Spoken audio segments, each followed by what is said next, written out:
Vieną kartą gyveno mergaitė, ji kanda obelį ir pamatė, kad jai iškito dantukas. Ir tada apžiūrėjo, ar švarus, bet švarus buvo ir ėjo rašyti vėjų laiškelio. Parašė, ėjo miegoti. O tada pasirodė danguje debesingas blizgutis, o šalia būna fėjų pilis. Ir jos buvo reikšmingos, linksmos. Ir tada jis skido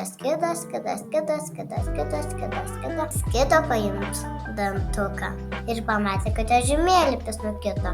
Ir jie ieškojo visur ir nuėjo pas išmintingąją pelėdą. Ir tada sako, ar matai mano žemėlapį? Ne. Ar matėt mano žemėlapį? Ne.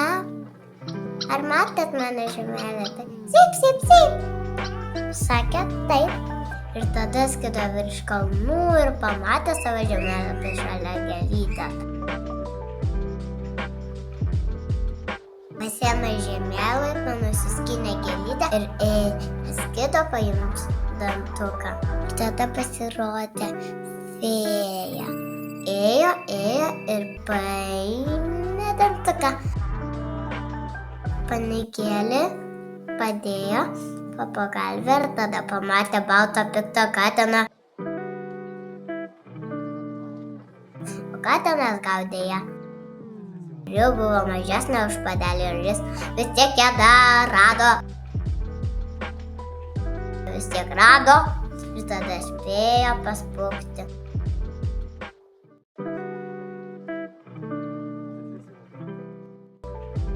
Ir tada skido ir pamatė, kad jau šalia savo pilies ir nusiramino. Ir tada visiems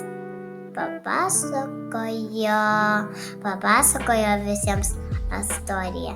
Visi taip džiaugiasi, o pas ją atėšęs ir diena buvo. Ir jis įkėlė ir pamatė pinigėlį.